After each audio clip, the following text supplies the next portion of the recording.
All right. Good evening, everyone. How are we? Make sure to let me know if you cannot hear anybody. I want to apologize. We missed Wednesday. There was something of a rearranging of schedules of priorities. But we're back on for next Wednesday, regular schedule. To let me know if you cannot hear anybody. Everyone can hear me, right? Yes. Hopefully they can hear me too, or maybe they don't want to. No, they're probably here to hear you. Go ahead and Commander mute the stream on my end. To hear us. It's coming through over the thing. Yeah, okay.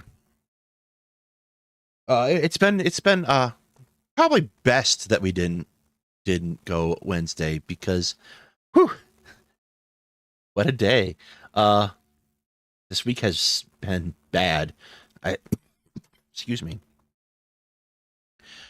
As most of you are probably at this point aware, President Zelensky of Ukraine met with President Trump, Vice President J.D. Vance, and Marco Rubio in the Oval Office, and it didn't go very well at all.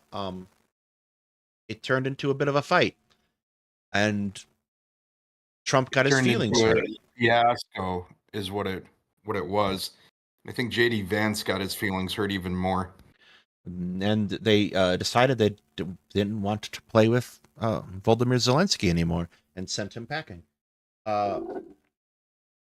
We then proceeded to have a wonderful meeting with the Prime Minister of the United Kingdom. It was, I think, the word I've been using is humiliating because, like, we didn't have a president or a vice president. And the Secretary of State, you can see a great picture of him slowly trying to shrink into the couch, like hoping to escape the situation.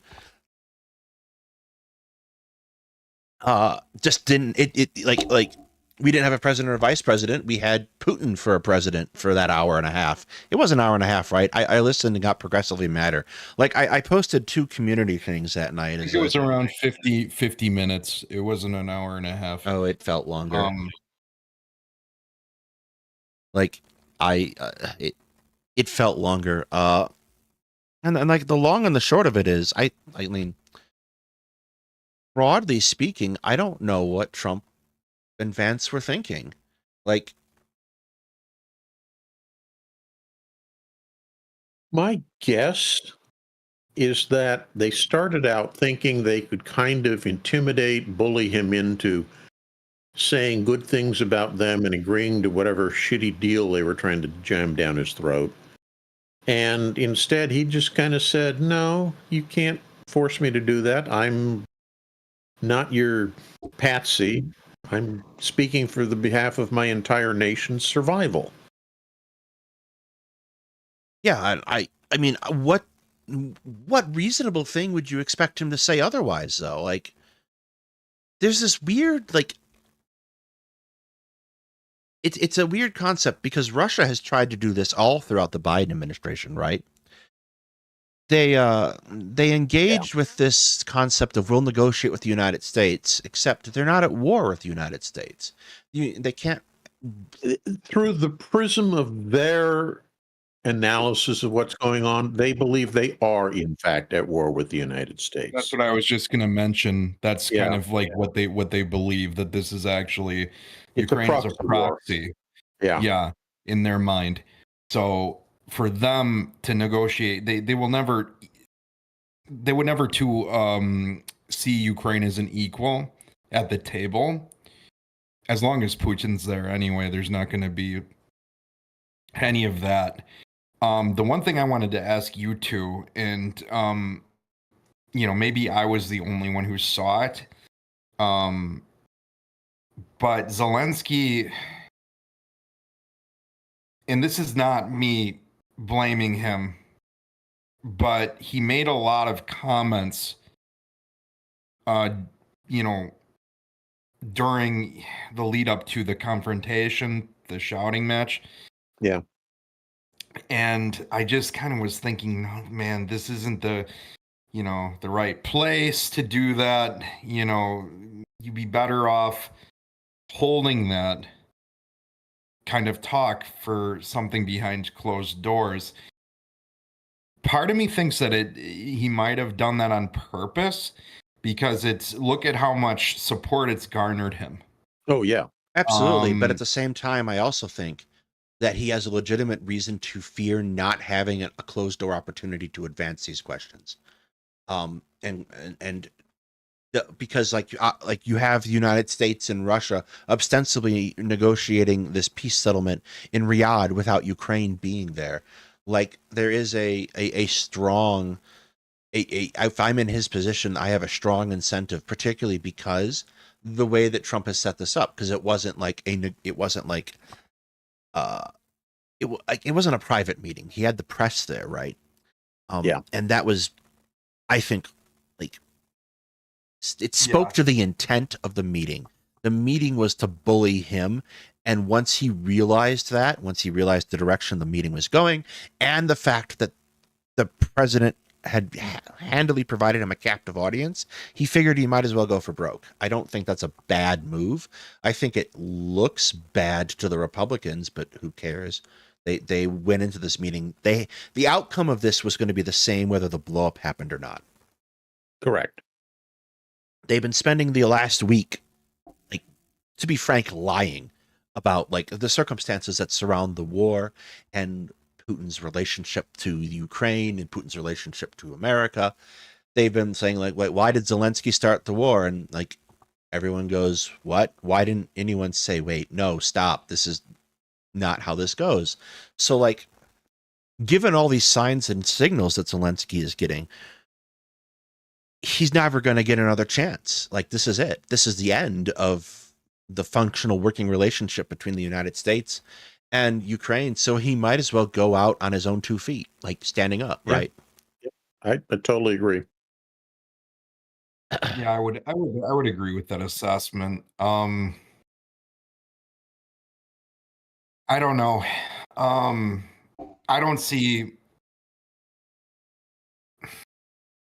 anything this ending anyway with like the current situation we have, unless Europe really, really steps up. I mean, they talk a lot about it. It'll take them a while too to develop their military industrial capacity to support Ukraine. But even so, I don't see Ukraine getting out of this, at the very least, with a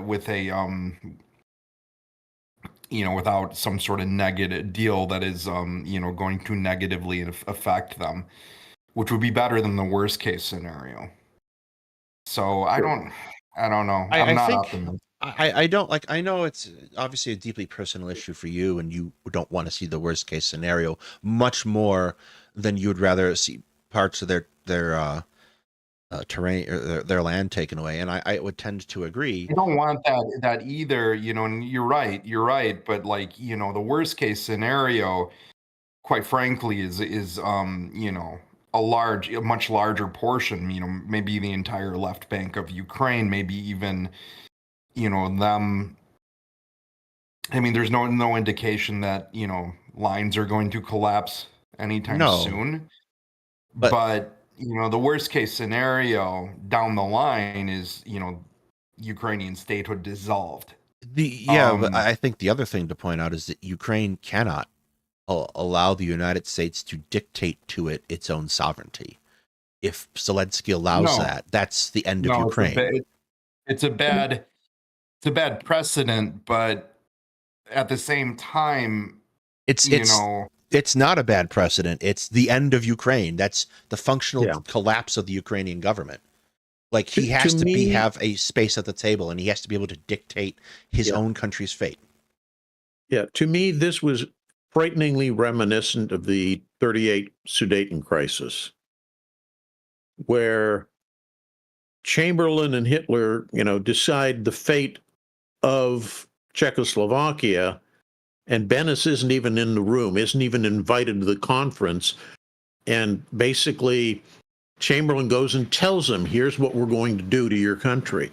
He has no choice in the matter. And I think that's kind of what Putin and Trump were trying to do here.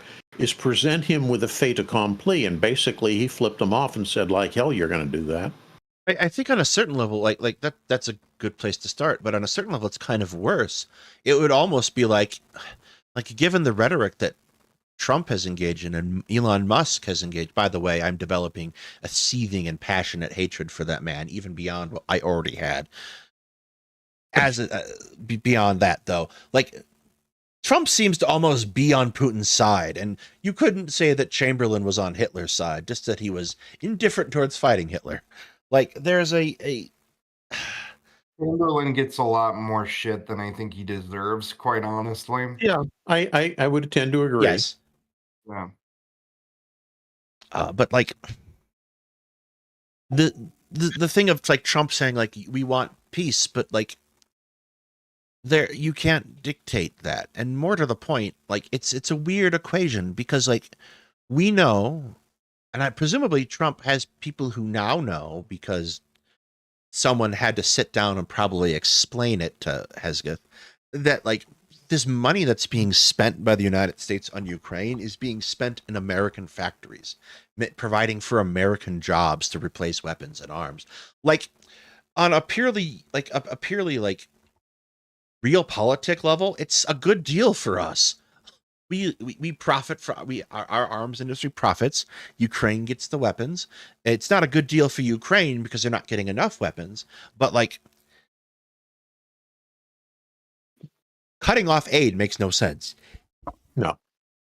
In fact, what this is going to end up doing, as we've already seen starting, the Europeans are going to try to pick up as much of the burden as they can.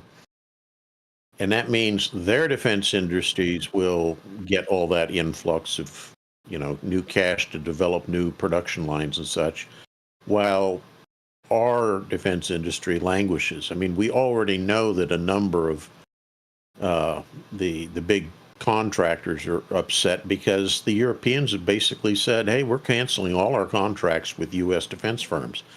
So those are the last F-35s you're going to be selling to Europe. They're all going to go with the Eurofighter now.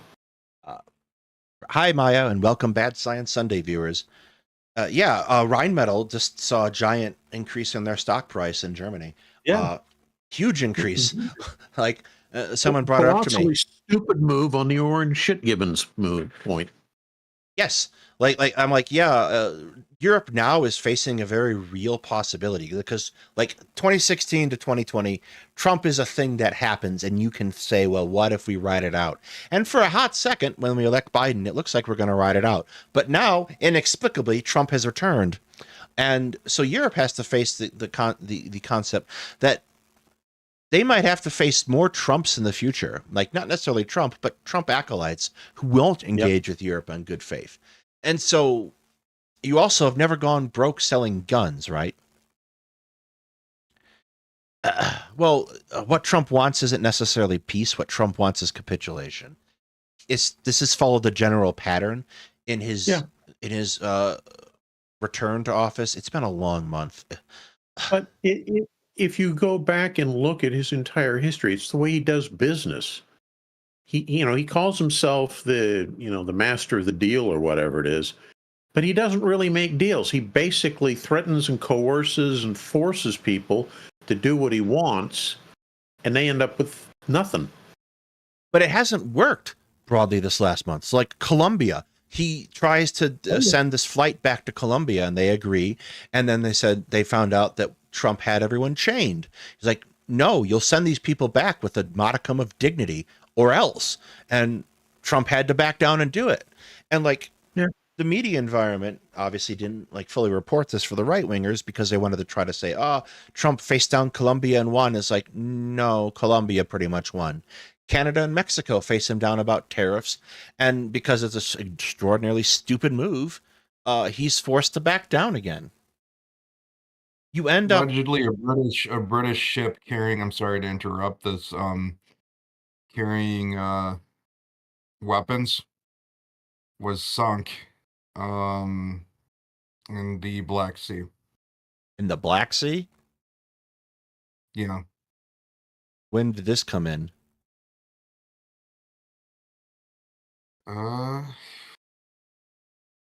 shit. Let's see. It's definitely going to put an interesting spin on things if it's true. The UK-owned Yeah, I cargo know. ship Rumar sank in the Red Sea on March 2nd, 2024, after being struck by missiles from Yemen's Houthi militants. Is there a second ship that was sunk today? That was last year. British ship sunk Black Sea. Yeah, they're asking me about U-boats. 2021. At the destroyer, the HMS Defender. 18 hours. Maybe I'm wrong. Maybe, yeah. On Twitter right now, so. It's too early for it to I hit the can't news. imagine why the British would even risk sending a ship through the Black Sea. Particularly when they can send it through the Baltic. Yeah, or not even doing that. You just unload it in, Hamburg or Gdansk or whatever. Yeah, and then ship everything by rail. You don't have to expose your ships to potential hostile action. Yeah, I don't know if that's true. That just might be Twitter, like bots being Twitter bots. Where was I? Hang on. Does anyone remember where I was? Damn it. No. No, the trouble you ultimately get is, Trump not being able to bully world leaders around, is they have the ability to bully back and have been. Trump might have single-handedly saved the Canadian Liberal Party. I mean, yeah, it's remarkable how like bull in a china shop he's been and not getting his way. And I think he has no clue of how much he's detested by most people around the globe. No, and worse, like this is another thing that has marked the new administration differently, and like it's going to deeply affect us defense-wise, I think, particularly. And like there was an attempt to put people who were, at a bare minimum, on paper qualified to do the job last time. Mad Dog Mattis, for as much as I find him iffy, was ostensibly qualified to do the job of Secretary of Defense. The same cannot be said of Pete Hegseth. Oh, no. No, like the guy, like, oh, he's doing PT with the troops. Is like, excellent. That's not his job. Who was it? There was What's his military background? He was a public affairs officer. He did do one tour in, I think it was Iraq, but he was a fobbit. He literally never left the wire. He is a National Guard major. The Secretary of the Army is a first lieutenant. It's the I can't remember the guy's name. This is reminiscent of back in when Reagan was president, and one of his secretaries of the Navy was a guy who was a pilot, who was a lieutenant commander or something, and that was his qualification. It seemed a little stretch to most of us, but he wasn't horrible. But in this case, we've gone out of our way to select people that their qualification is solely they love to kiss Trump's rosy red ass, or excuse me, rosy orange ass. Well, yeah, the director of national intelligence is a Russian agent, which, is the biggest intelligence coup of the century, by the way. Oh, yeah. And like the situation, I think, is being made worse because you see these two competing narratives. Like there's the rest of the world going, what the hell just happened? What did Trump do? And then there's like this weird thing on right-wing Twitter, which is most of Twitter these days, where they're like, yeah, Zelensky overplayed his hand. And no one can answer as to how. They're just parroting back the bullshit line that the guy used. I thought Zelensky's response to that was perfect. I'm not playing cards. Yes. And that's the thing. Like the other thing I think I actually looked at the exact numbers because I was like, I've heard a bunch of them, but like strictly speaking, Russia's still stealing Ukrainian children, putting them with Russian families. verified in the case of tens of thousands, but like the Ukrainians suspect it could be up to like 100,000 kids. That's genocide. Like, Yep. how is this a negotiation at any stage? I've held this position since we began that like we should be helping them directly, beyond aid. And I know Hetman vigorously disagrees, but Well, that's genocide. yeah. Keep in mind, and I'm not condoning what they're doing, to a large degree that it is, but a lot of the kids from the areas that they're taking are already native Russian speakers. They're not, Ukrainian speakers from like, the region like central Ukraine or western Ukraine where like, it's actually something that they grew up like speaking. Not all of them per se. I mean, I'm not actually, but yeah, there's no justification for it in But any they could- case. And it is very much culturally what they're doing. Yeah. It does meet There's with the criteria, nothing stopping so. Russia from turning around saying, let's have a ceasefire. We're going to send you these kids. There's nothing stopping them from doing that. Another thing that Zelensky brings up in the meeting, right?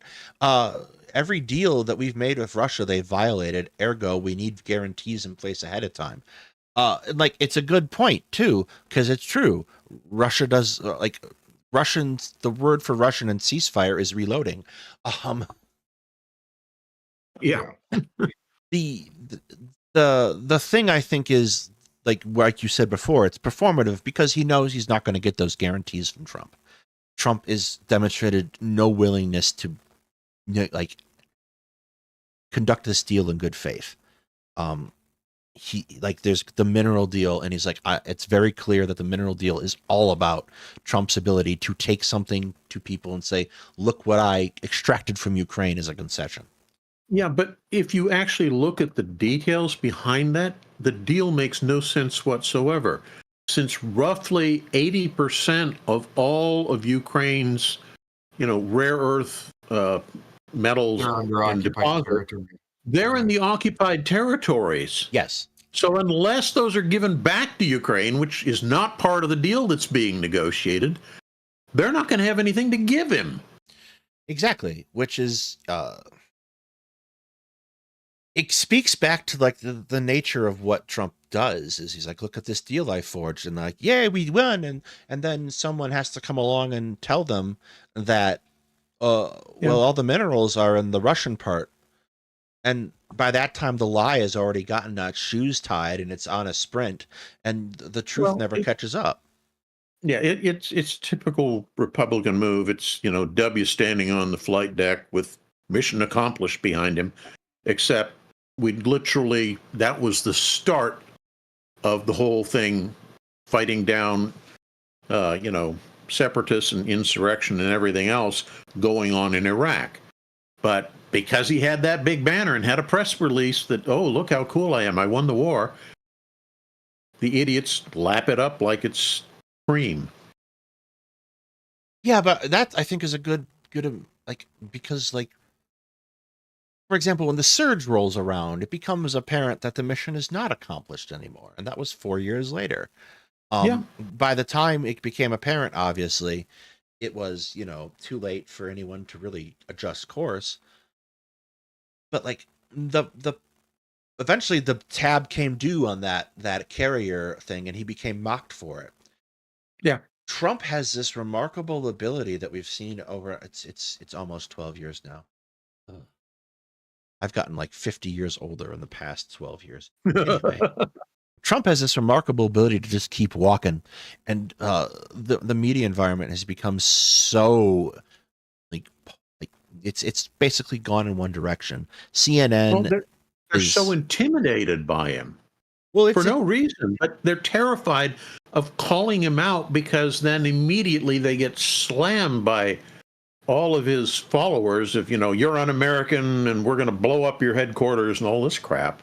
I think it goes a little beyond that. It's like, it's the Newt Gingrich strategy. You swear up and down that the media is biased against the right wing, and even when it's not, and like eventually they start acting like, you know, an abused partner and just try to, like, what's the word?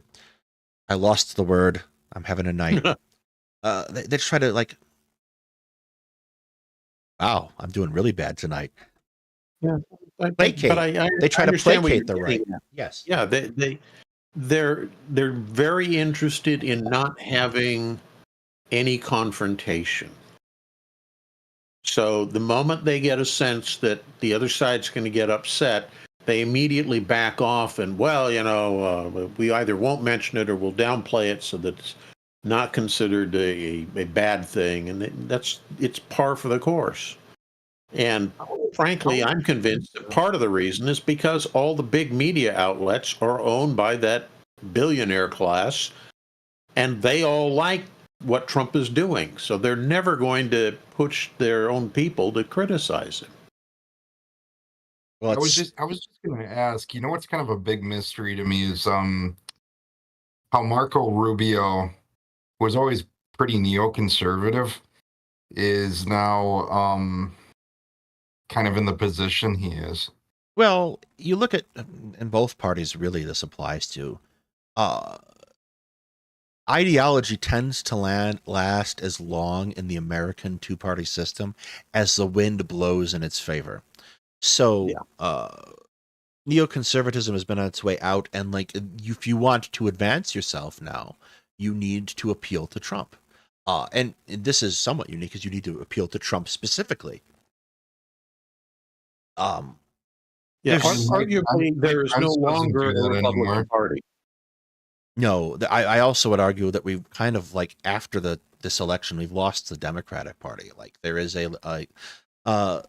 there was a group of quote unquote moderate Democrat activists who got up and said, well, we should keep the far left from influencing the party in order to win. And I immediately had a question. Who on the far left is influencing the party? The Democratic Party, who had the most milquetoast centrist positions they possibly could in the last election and lost. There's this kind of, like, they're reading the room wrong on a lot of levels, because, like, ultimately Trump and MAGA made up a majority of the electorate, but, like, it was a small voting pool this year, like, which usually means the Republicans win. And when you take the total amount of the country, it's only about 20% of the people. The vast majority of people were not engaged in the election. Well, the largest voting bloc in the election was people who were registered but did not cast a ballot. And that amounted to over 50% of the ballots cast. So that tells you where Americans really feel about the political situation right now. Is nobody likes either side. You have small fringe elements on both sides which are extreme, and you have a large group in the center that's going, this is totally screwed. I don't like either side, and I'm not going to vote. Yeah, let them mauled Titan. Hate views are still views. Sorry, I chat. Yeah, no, a lot of people didn't feel engaged, and I think, like, there's a moment that you can just sort of see the energy around Kamala Harris die at the convention, just gone. Like, they're doing good, they're aggressive, convention hits and gone, and, like, that's the end of the election. It's over at that point. Yeah. So, like, the long and the short of it is, like, now we're in this situation where, like, Ukraine, and we've talked about this before, Ukraine isn't, like, getting the support they need to win. They're just getting the support that ostensibly keeps them on life support. And now they might not get that. Yeah. Like, I don't think that this meeting really about. I think a lot depends on how much the Europeans are going to stand up. Yeah. And at least right now, it's looking like they're going to. I I would say yes, and I hope so, but like we were here before. We were here before in the winter of 2022, Yeah. where it's Yeah. like there's this energy about Europe. Europe will do it until they don't. That's the thing about them. And I think that they're going to find it very difficult to I don't know.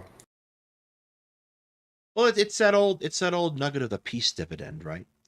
It makes a certain amount of NATO guaranteed a significant layer of peace for Europe for a very long time, and it let them position themselves in such a way that they didn't necessarily have to spend as much money. Now they're going to have to, and Yeah.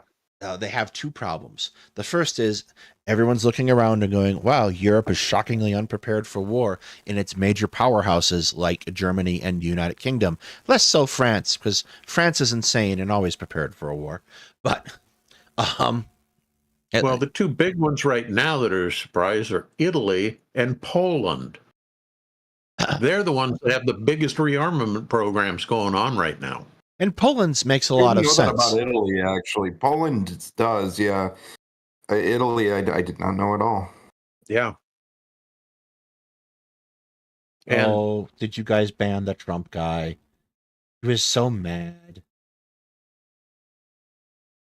Dude, I'm just going to point this out to you. You have come to a 600 sub stream to try to get upset about people about not liking Donald Trump. And on a Sunday night, go outside. It's a beautiful weekend. Touch some grass. Have a good time. Man, like, you're not owning anyone. You're just being sad. buy cheap generic beer while it's still cheap. Yes, get some cervezas before it goes out of style. Tacos, they're wonderful. We won't have them anymore. Soon, all food will be Burger King. I really hope not. And chicken fries are just the goddamn worst. Oh, God.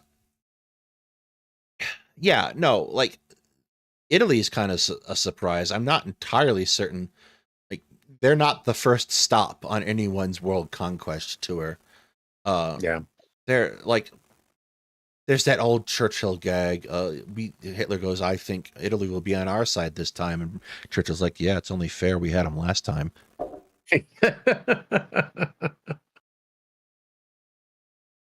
15, what was it? 18, I think, attempts to take the Anzio. Or the Isonzo? Yeah. 18, right? Yeah, I think so. Yeah. We're going to fight over the same spot over and over and over again. Even for World War One. Very insane. That didn't work. What should we do now, sir? Let's try it again. Should we try a different place? No. Keep hitting the same place. They'll never expect that. We're climbing a sheer rock cliff? Oh, no worries. Yeah, Italy's kind of like... People sell the Italian soldier down as, not very good and everything. If you actually look at their performance, it wasn't that bad. The problem were their officers who were just, because it was a social position, so they were taken from that upper class group and they had very little competence. Well, actually, yes, I agree 100%. But like, I'm working on a set of essays for the channel, Clausewitz versus Keegan, on the nature of warfare, because like they're both very accessible chapters in their respective books. So I figure I can do those. And Clausewitz makes this kind of point that like Europe builds this regimental system and it's a social system on top of being a military recruitment system. But everyone, to a more or less degree, roughly around the time that Germany upsets everybody by becoming the German Empire, realizes that they need things like command and staff colleges and this institutional military learning. And Italy never really gets past we're going to have a wonderful social club for upper class dandies and make peasants be soldiers form of regiment building. Yeah. So like, it's a really interesting like evolution militarily, like how European military science develops. And if you look at the current conflict in those kind of terms, Russia's military today is not much different from what they had Italy's in in the World War II. communist. And the communist system wasn't all that much different than what they had in the Tsarist period. It's the same kind of mentality of people are expendable. We have an endless supply of people to throw at the problem, and we don't give a damn how many die. And the other thing is, like, the autocrat's biggest fear is a competent military leader, right? So there's no incentive to promote competence or professional development amongst the military, and it doesn't happen. Because like the best person to depose an autocrat, you end up with the Decembrists. yes, and like that was the thing. Like Putin's biggest fear, I think, was realized when Wagner turned around and started marching on Moscow. Like, shit a brick, biggest fear. And then because his leader of Wagner was a former caterer and not a professional educated officer, he managed to convince him to give up. It was the funniest, like, it's not funny because people are dead now, but it's funny in a funny way, like a dark way, right? It was like, we were all sitting there tonight, me, Sunday, and Brooks, and we were watching, like, what's going to happen? I'm like, and we went to bed and we woke up and, oh, he gave up. I'm like, I can't believe this happened. I was just flabbergasted, right? If you take a shot at the king, you're told not to miss, but you're definitely told not to stop halfway through. It was all misunderstanding, boss. I really love you. Here, take my private jet and fly to Leningrad. Oh, it fell out of the sky. How unfortunate. Whoopsie. I was really kind of hoping that would have, when it happened, that's something that he was going to keep advancing.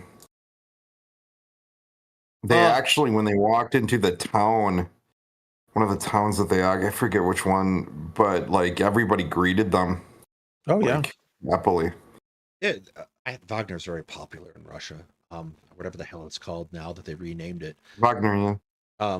The trick of it is that, like, I don't think that ends the war in Ukraine by any means. But it does destabilize Russia a little bit. It caused a little panic here and there. A little bit of trolling as a treat. And that was like, I kind of like also, I think, in retrospect, the moment that the stalemate begins, right? It had already been in play for Advika for a while, but like when Ukraine doesn't make any significant progress the next summer, I think, then now we're here and it's the slow grind and it feels hopeless. I think it would be a lot easier for people to make people like Elon Musk shut up if you got something like the like offensives that came before around Kherson and Kharkiv. Those kind of surprise moments, but now it's like two big problems have happened. The first is you have a static situation that doesn't appear to be changing day to day, and Israel has gobbled up all the headlines and is looking to start up again.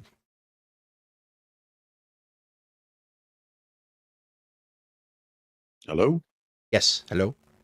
Oh, you went dead. I thought I stopped talking.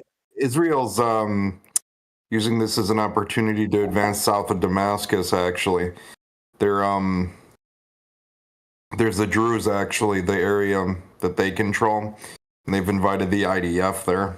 And the IDF, of course, is going to do that because it provides more of a buffer. It lets them steal more land for Greater Israel, too. It's a win-win. More settlements. Yay. The Druze are going to regret that in a few years. You mark my words. Yeah. The war in Israel ends. Well, the war in Israel isn't really ending. There is some signs that they planned to resume a campaign in Gaza as well. I've heard that they've completely blockaded it. Yes. And now Trump isn't going to be Biden who tries to argue out of it. Well, they have to, like bulldoze it flat so that Trump can build all his posh hotels there. Yeah. Oh. It's a shame, too, because Gaza is one of the oldest cities on Earth, continuously inhabited. The other one is Jericho, in the West Bank, so that's not a good sign either. Yep. So like that's another thing. Like if that picks up again, then like Ukraine is going to fall off people's radars again, and I think that is more fatal, like to the Ukrainian getting support from the United States, the Ukrainians getting support from us, than the meeting in the Oval Office. I would agree. I mean, for the first year or two, everybody was aware what was going on. They were trying to do something to help them. Even if there was opposition, people were aware and talking about it.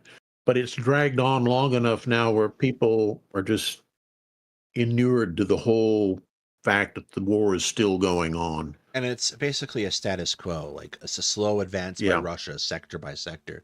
But you don't like, there's nothing like dramatic like taking Kherson or Kharkiv again, or the areas around Kharkiv. It is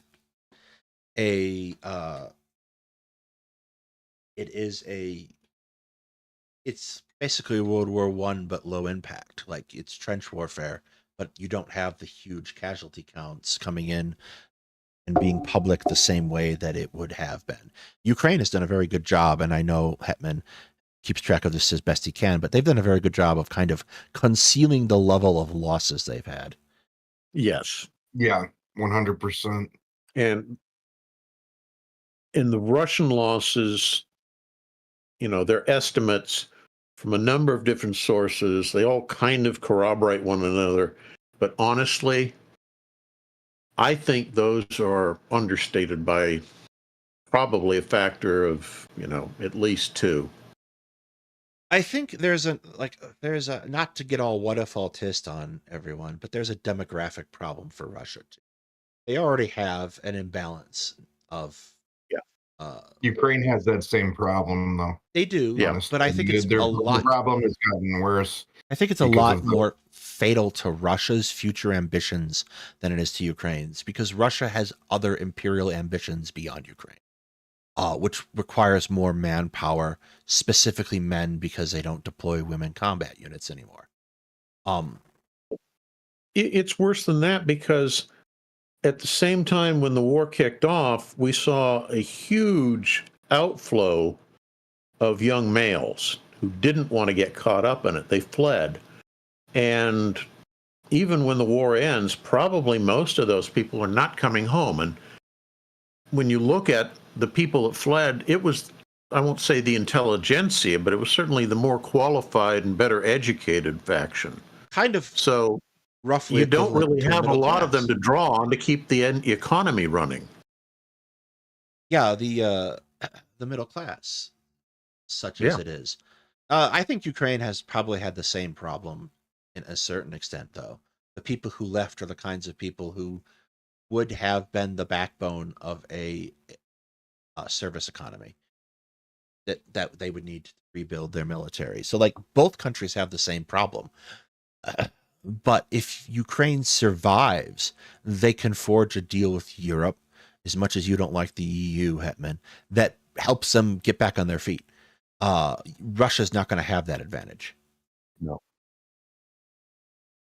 That's if Ukraine survives. That's the thing. But no, of course I'd want to see that. Yeah, I mean, like the EU, but like, no, of course that would be good for Ukraine. And I also think the exodus of citizenry, the Ukrainian portion of that, I think are more likely to return if the war comes to the war comes to an end, than the Russians will. I think it depends on how far they got to run. If they're stuck in Poland, they'll probably go back. Yeah, but I was just going to say they're more likely if they're within Europe to want to come back. The ones that have gotten here, much less likely. But still, I work with this population. They will see a potential future in returning home. What do people see as a potential future in a Russia where the economy has just imploded? Well, Do they know what the They're price? not going to want to go home. There's nothing there. Do they know what the price of eggs is? Because it's getting pretty bad here too. Just saying. Yeah. Well, I went to the grocery store last week to pick up stuff, and I looked at eggs, and I saw it was nearly $1 an egg for a dozen, and I'm like, well, I guess we're having French toast sticks for breakfast. you should live out here in the country where everybody has chickens. I just go to my neighbors and buy a dozen. Ostensibly, I do, but like they're all hoarding their eggs. Oh, interesting. Like this is a really interesting town in northern Colorado where like you'll find subdivision, low rent apartment, subdivision, low rent apartment, very expensive houses, ranch, lots of ranches. There's actually a literal bullshit farm about 3 miles up the road from me. The wind is cooperative most days, but some days it's not. Wait, so there's actually like a farm where people they harvest cow shit? Yes, for fertilizer. They make Makes giant long rows of it, and they turn it over every once in a while for reasons that I suppose I would know if I was a bullshit farmer. No, it's basically a form of composting. Yeah, I imagine so. And it definitely is sought after. Go to, your equivalent of Home Depot or whatever, and go look for steer manure in the gardening section. You'll see what they have. The best thing is it's right across the street from the regional airport. The regional airport, which is large enough to accommodate very large, like C-130s, because Fat Albert lands there when the air show comes to town. Fat Albert is the Blue Angels designated C-130 that carries their show equipment. I got to ride in that. Lucky. I got to watch it on the beach in Chicago.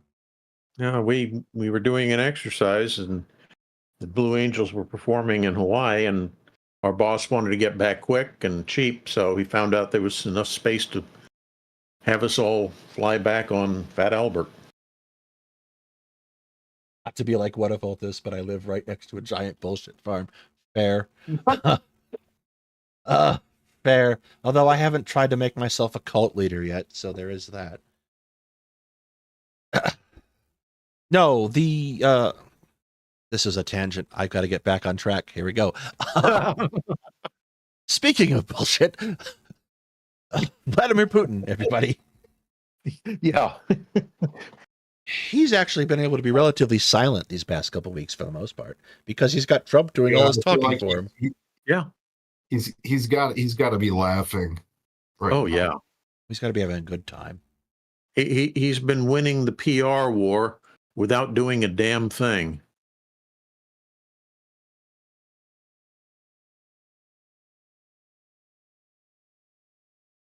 It's mind-boggling. We're asking me about Jeffrey Sachs' speech at the EU Parliament. I think, again, like, I can't disagree with them. Like, I made a crack to somebody the other day. Is like, yeah, we're living in the twilight of the American experiment, but like, the speeches and the art's going to be lit. Z is probably also having a great time. China is probably this turns into a slippery slope thing. There is a degree to which China is watching the situation and seeing what they can get away with. And they're seeing that they have a window for the next probably decade while we unscrew ourselves, where they might be able to get away with a lot in the South China Sea, in the Philippine Sea, and possibly even Taiwan.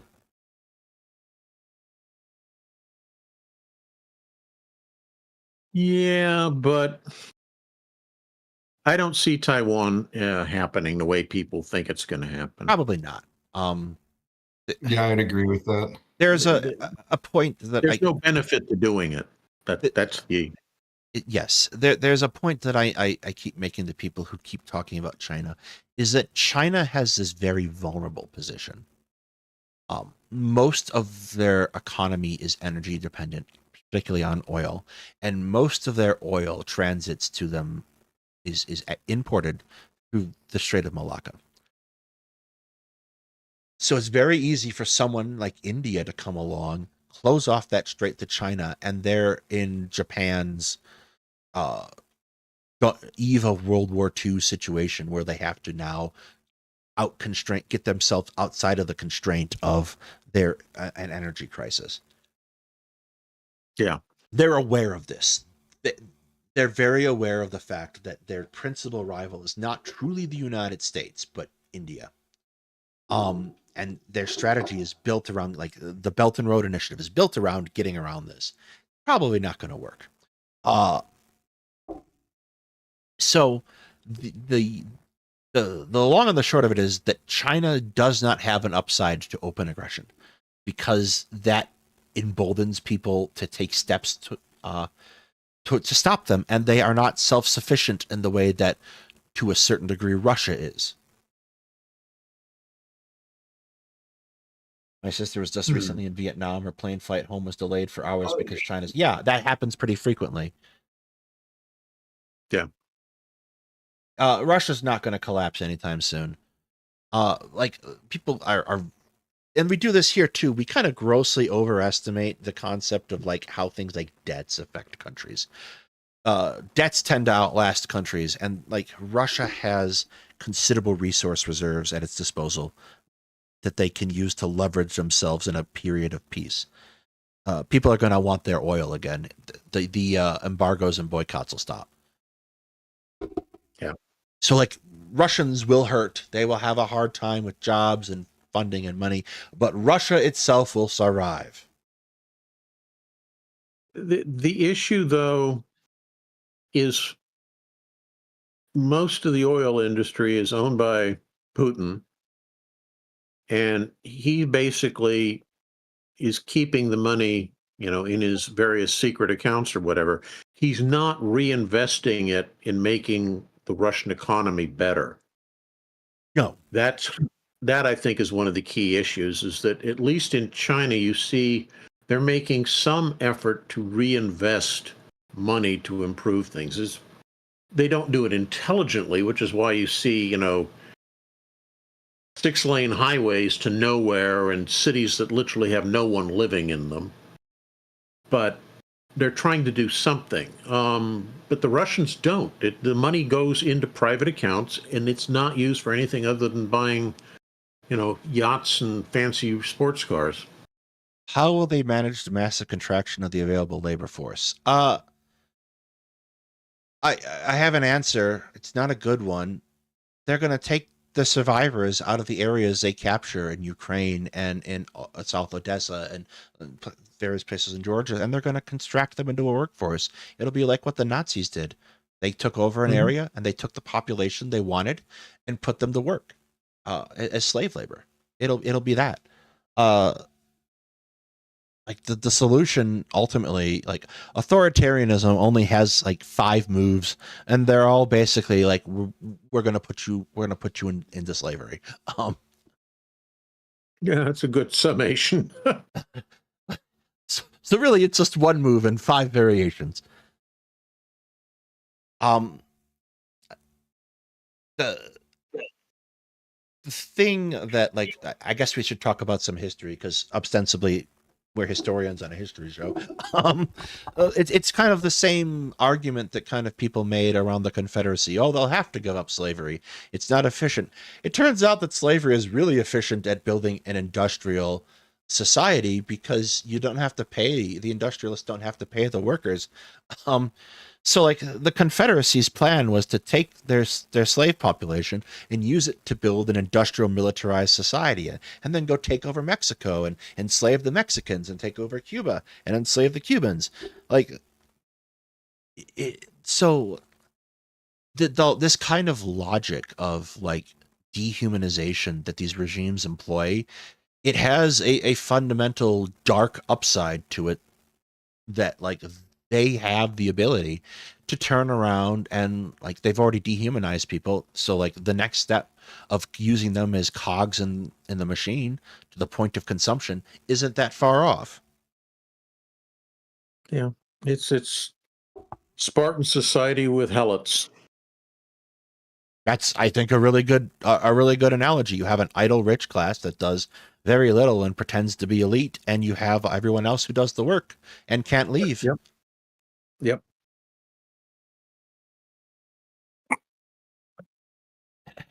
And I think that's something that a lot of people don't realize is that in Russia, you need to get permits to travel from one place to another.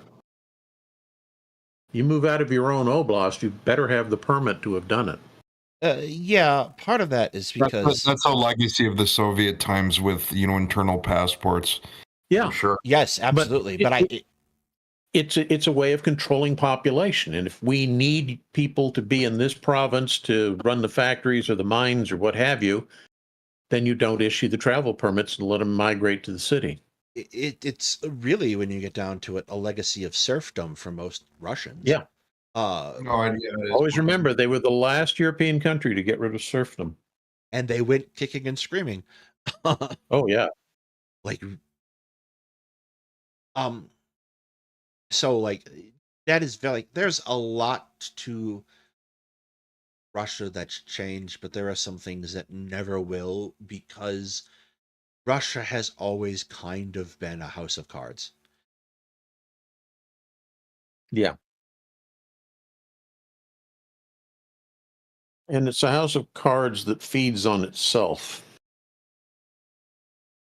Yes, and it's weird because it's, Well, I'm getting at the fact that, be it the boyars or the commissars or today the oligarchs, those are the people who run things, and they can't stand one another. They're constantly maneuvering to get more by eliminating their competitors.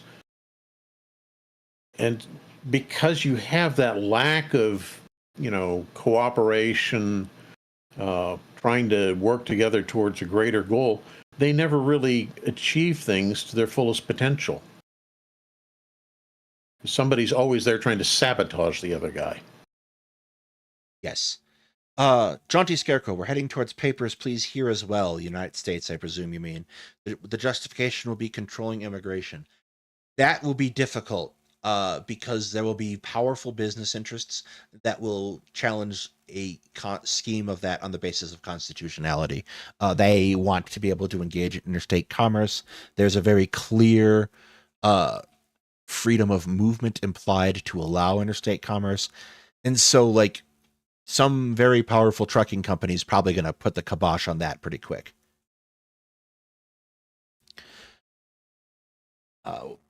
In fairness, my dad has been saying that's going to be happening for years, which means it's probably not going to happen.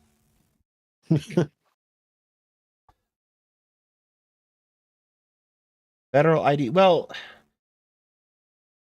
I have many things to say about the real ID system, but ostensibly, a unified ID system isn't a horrible thing, and it's not necessarily federally issued. It's federally regulated, but that's not the same thing.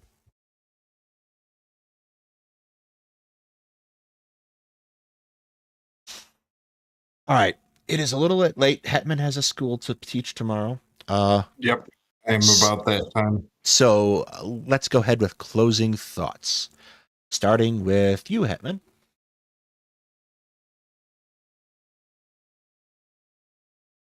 Sorry about You're not speaking. Caught him Can off you hear me? guard. Yeah. Yes, I can hear you. Now I can't hear you if you're still speaking. I'm back. Can you hear me? Yes. Yes. So, closing statements. I guess everything's pretty. There's not much that I can say other than the fact that,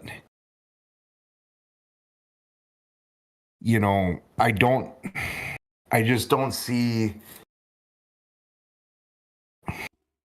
there to be a good outcome for Ukraine with this, and this is what I'm very, very worried about.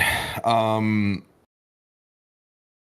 hoping that Europe will step up to the table. I have my doubts, but if they do, Ukraine could at least survive the next 4 years. My, how our standards have lowered. We want to win the war. Let's try to survive the next 4 years. Go ahead, Commander. I agree with that to an extent. I think, yeah, we're looking mostly at a fight for survival rather than a fight for victory. But I also think we have to define in realistic terms what victory is. And I understand that, everybody wants the Ukrainian borders restored to the antebellum border. Crimea goes back to Ukraine where it belongs. All the kidnapped children and displaced people are allowed to return.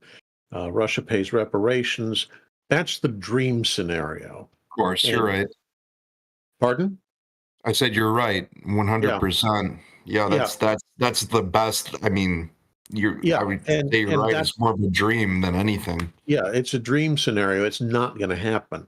So I think the key situation that Zelensky's going to be looking at, and Zelensky being a proxy for the entire Ukrainian nation, is to decide how much they're willing to forego of that dream in order to end the war and still survive.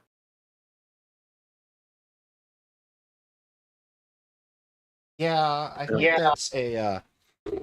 that's a good. It's a point I've kind of been alluding to for a couple months now.